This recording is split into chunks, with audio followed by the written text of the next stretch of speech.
I rolled up in a late-model BMW and eased to a stop along the curb next to a woman. She looked tired, cold, and ready to go home. I could see her shivering in a scant outfit. This was a whore, a true harlot, a lady of the night, and my next victim. I rolled down my window and gave her my usual smile. "Make it charming, Harry boy." "Hello," she said, beaming as I peered out at her. The way she studied my car and attire was obvious. She knew I had money, and it called to her. "Want a date?" she asked. "Sure, hop in," I replied, unlocking the door for her. I pulled a real mink fur coat from the back and handed it to her. Her blue eyes lit up. "Getting a bit chilly tonight, huh?" I flashed her my award-winning smile again. "Yeah, I've been freezing my ass off out there, mister," she said, buckling up as I took off.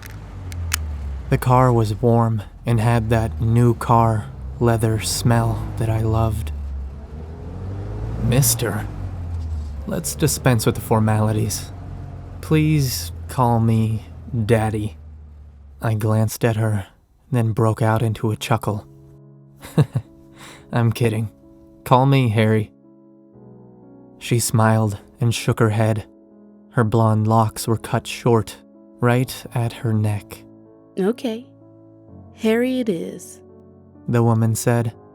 "And what should I call you?" I asked. Not that I cared, but it was helpful when naming the piece of art I was going to make of her. "Vera or Ronnie. It depends on my mood. Sometimes Veronica." I raised a brow at that. "Sometimes Veronica," I repeated. Somehow, I liked that. I really liked that. Veronica was quiet. I could feel her staring at me, studying me. What was a gent like me doing out here, picking up trash like her?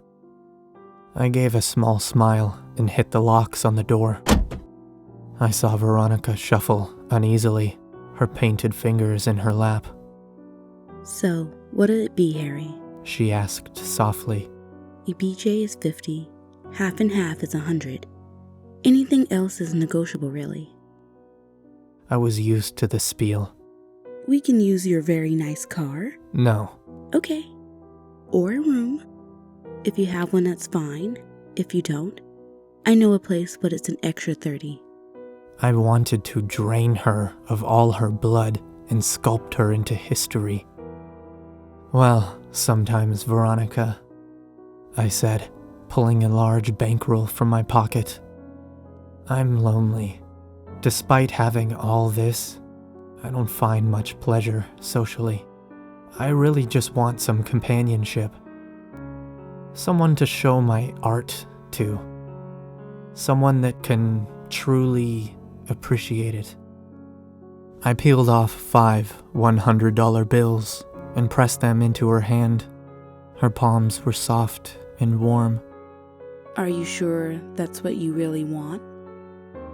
"Yes, absolutely sure. I have a room just a few blocks from here.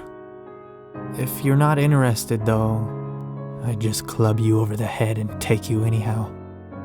"No, that's fine. Hell, I've had stranger requests," Veronica said, quickly pocketing the money. We drove in silence for a moment. "What sort of strange requests have you had?" I asked. She smiled. Well, some guy wanted to be my live-in pig and have me spank and feed him while he wore this creepy pig's mask. I glanced at her from my peripheral. One dude wanted to dress me up as his deceased bride. Not a living version. He wanted me to look dead. Said I resembled her so much, and he wanted to be with her again for a night. Really? She nodded. And another, by far the strangest, offered me a lot of money to amputate my arms and legs before he fucked me. My heart was racing now. I licked my suddenly dry lips. How much did he offer? $2 million. $2 million to make me his helpless fuck toy. She was silent. I could feel myself rising in my pants.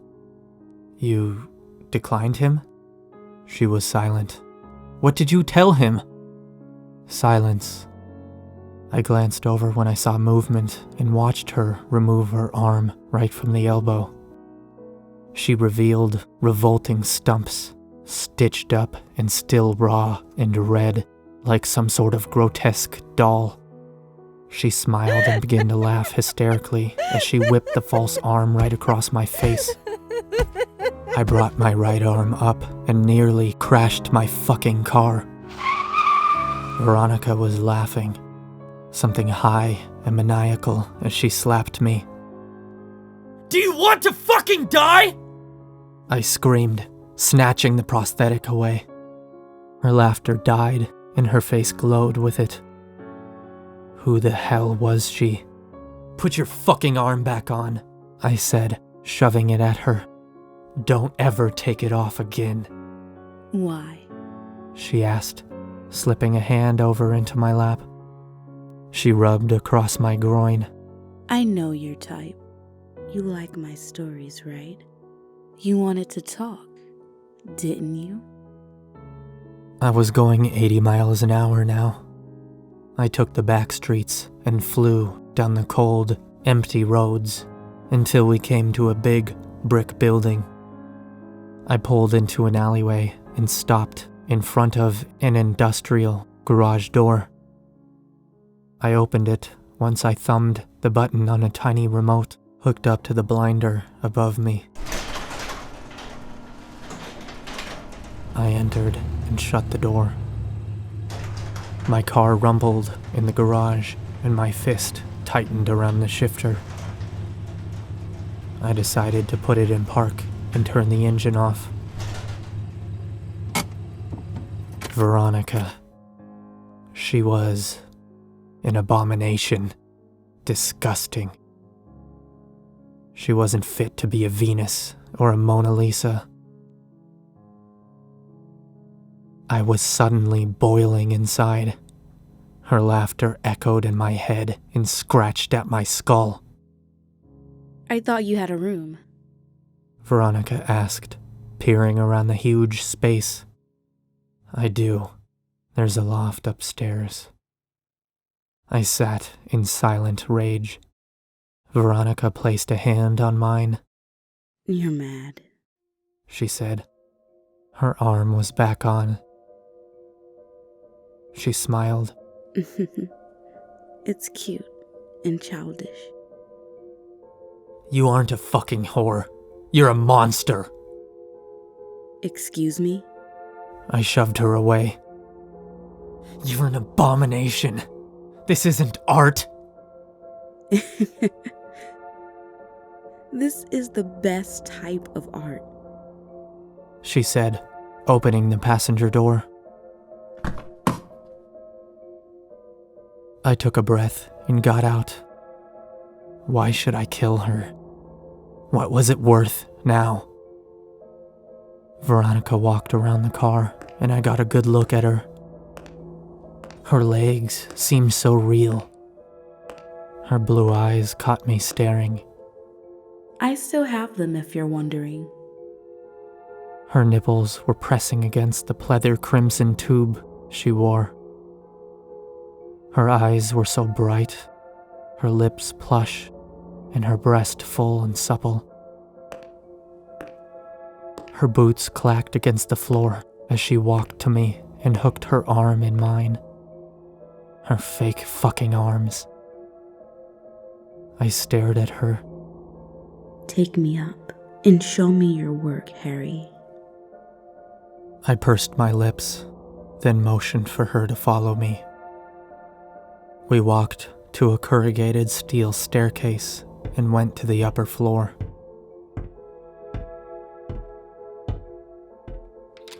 After opening a series of locks and deadbolts, I ushered her into my loft. It was lavish, brilliant, like something directly from the pages of a Metropolitan Living magazine. Everything was burnished steel, chrome, dark polished hardwood, and glass. I flicked a switch on the wall, and a fire immediately sprang to life in the fireplace, warming the room. "Sit down, sometimes, Veronica," I said, motioning to the long, black leather couch in front of the fire. I went to the bar at the back of the room.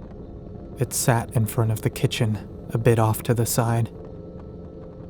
I watched Veronica, in the mink coat I gave her, sit on my couch. The earrings she wore sparkled and caught the firelight. I grabbed a bottle of vodka. No, I needed something dark. I reached for the brandy. "Would you care for a drink?" Sure. She looked awestruck by the luxurious interior. What have you got? I poured us 2 small glasses. "It doesn't matter," I said, walking over to her and shoving the glass in her hand. "You'll still drink it."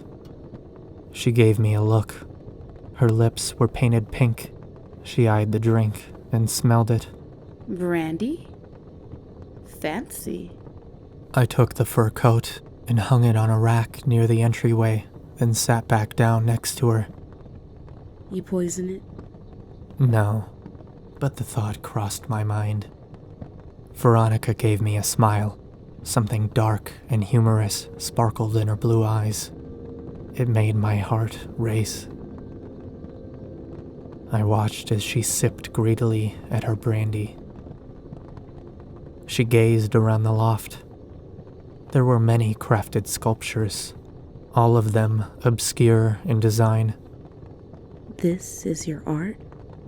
I drank from my glass. The real art is in the back. This is just for show. She nodded and licked her lips. Can I see it? I sighed. I thought you wanted me to see it, to appreciate it. How could she? No disfigured witch like her could understand. I looked at her, at those eyes, and felt my anger dissipate. Fine. I set my glass down and stood up. I went to the back and picked a sculpture I had created and put it on a dolly. I rolled her out and placed her right in front of the fireplace and Veronica. It was a sculpture of a woman. She was naked and glossy, painted over but retaining her human qualities. She looked like a person trapped in time, gracefully standing in motion, as if she were some fleeting fairy. Veronica stood and went to her, my masterpiece. I call her Dryad, I said. Veronica circled the sculpture and tentatively reached out and brushed her false fingers over the realistic flesh. She looks so real. I looked at Veronica in silence. It's beautiful. I said. Veronica gazed at the sculpture, then back to me. I could hear her heart in my ears, beating like a trapped bird. I love this part, for them to realize. You don't have any armless ones? I almost flinched. No, I said, moving to the couch. I sat down and drank the rest of my brandy, setting the glass back down on the table a bit too hard. I felt the liquor burn in the back of my throat. Veronica stood next to Dryad and looked at her, and then shoved her so hard she toppled and slammed against the floor with a gut-wrenching crunch. It was the sound of snapping bones. Real human bones. I shot up. What the fuck are you doing? I screamed. Veronica just stood there and took off her crimson top, and then removed her skirt and thong. Her nipples were erect, her breasts hung full and round. Between her legs was a blonde tuft of hair that told me she was natural. She then took off her arms, both of them. They disconnected, as if held by magnetism or some other locking mechanism. She dropped them to the ground, then angled and positioned herself like an Aphrodite bust. The firelight behind her haloed her body. Her flesh was unblemished otherwise. I stared, and she smiled. Now you have a new subject. My heart. It felt as though it would bust. I went to her. I fell to my knees and looked up at her, then down her body. How could her skin be so perfect? She didn't have track marks. Where was the horror I first picked up? Surely this was not her. My eyes stung. I felt overcome. What was this feeling? I pressed my head to her navel. Her skin was too warm, too alive. Why was she still alive?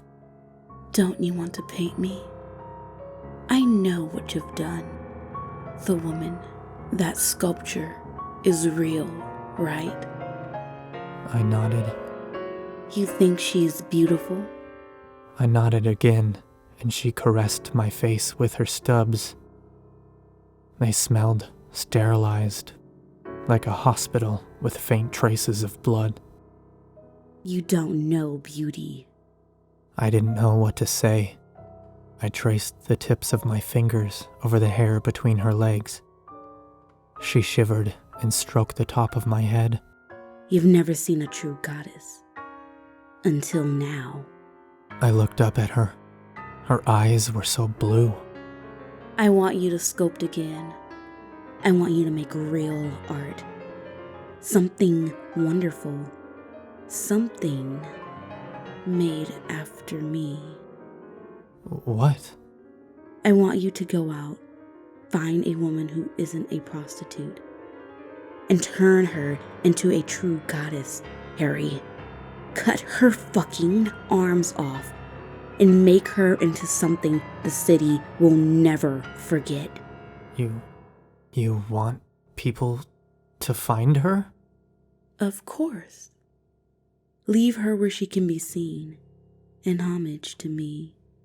I could do nothing but nod, my mouth hanging open like an idiot. Who was this woman? I felt entranced by her lust for blood. Make them suffer, Harry. And for a split second, I saw real pain in her eyes. I didn't ask about it. Instead, I stood and nodded. Yes, my goddess. She gave me a divine smile. Call me Nika. I swiftly walked to grab my keys again. I thought it was Veronica. Sometimes.